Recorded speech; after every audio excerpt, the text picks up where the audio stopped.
શ્રાદ્ધનો મહિમા સાંભળતા સર્વ ભાવિક ભક્તજનોના હૃદયમાં બિરાજમાન પરમાત્માને મારા પ્રણામ.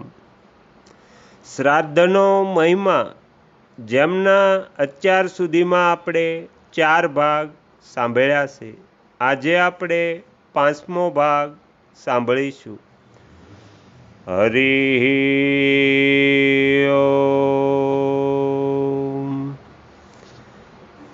અનંત નરેશ પૂછે છે, બ્રહ્મન, શ્રાદ્ધ માટે બીજા પણ પવિત્રમ દિવસો છે, પછી અમાવસ્યા જ વિશેષ રૂપે શ્રાદ્ધ માટે કેમ દર્શાવવામાં આવી છે? ઋતુયજ્ઞ કહે છે, મહારાજ, એ સાચું છે કે શ્રાદ્ધને યોગ્ય બીજા પણ ઘણા સમય છે.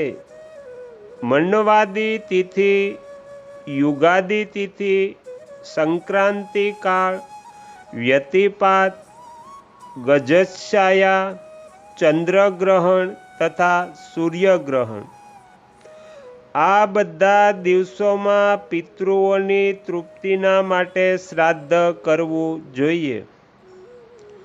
પુણ્યતીર્થ, પુણ્ય મંદિર, શ્રાદ્ધને યોગ્ય બ્રાહ્મણ તથા શ્રાદ્ધને યોગ્ય ઉત્તમ પદાર્થ પ્રાપ્ત થતા બુદ્ધિમાન પુરુષે પર્વ ન હોય તો પણ શ્રાદ્ધ કરવું જોઈએ.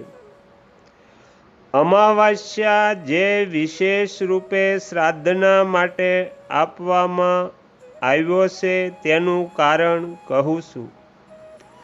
સૂર્યના કિરણો 1000 કિરણોમાંથી જે સૌથી પ્રમુખ છે તેનું નામ અમા છે. તે અમા નામના મુખ્ય કિરણના તેજથી જ સૂર્યદેવ ત્રણેય લોકને પ્રકાશિત કરે છે. તે જ અમા આ તિથિ વિશેષ ચંદ્રદેવ નિવાસ કરે છે, તેથી તેનું નામ અમાવાસ્યા એટલે અમાસ છે. તેથી અમાવાસ્યા દરેક ધાર્મિક કાર્ય માટે અક્ષય ફળ આપે છે.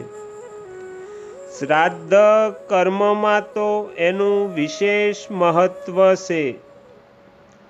અગ્નિષ્ટવાત, બહિર્ષદ, આજ્યમ, સોમપ, રશ્મિપ, ઉપહૂત, આયંતુન, શ્રાદ્ધંભુક તથા નાંદની મુખ આ 9 દિવ્ય પિતૃઓ છે. આદિત્ય, વસુ, રુદ્ર તથા બંને અશ્વની કુમાર પણ માત્ર નાંદીમુખ પિતરો સિવાય શેષ બધાને તૃપ્ત કરે છે. આ પિતૃઓ બ્રહ્માજી સમાન બતાવ્યા છે, તેથી પદ્મયોની બ્રહ્માજી તેમને તૃપ્ત કર્યા પછી સૃષ્ટિ કાર્ય આરંભ કરે છે. એમના સિવાય બીજા પણ એવા મૃત પિતર હોય છે જે સ્વર્ગમાં નિવાસ કરે છે.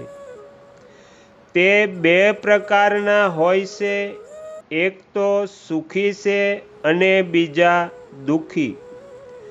મૃત્યુલોકમાં રહેવાવાળા વંશજ એમના માટે શ્રાદ્ધ કરે છે અને દાન આપે છે, તે બધા સુખી છે.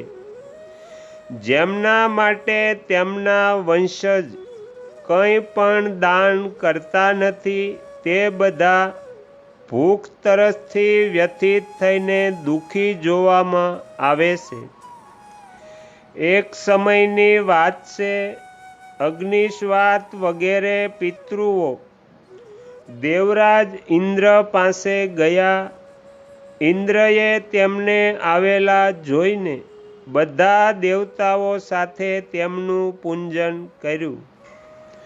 પછી તેઓ દેવ દુર્લભ પિતૃલોકમાં જવા લાગ્યા.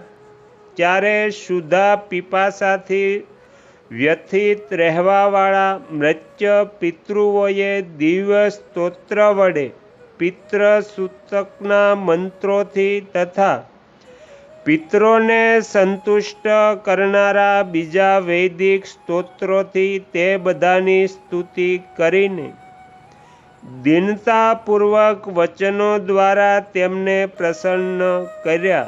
ત્યારે તે દિવ્ય પિતરોએ પ્રસન્ન થઈને તેમને કહ્યું, સુવ્રતો, અમે બધા તમારા પર પ્રસન્ન છીએ. બોલો, તમે શું ઈચ્છો છો? મત્ય પિતરોએ કહ્યું, દિવ્ય પિતૃઓ, અમે મનુષ્યના પિતૃઓ છીએ.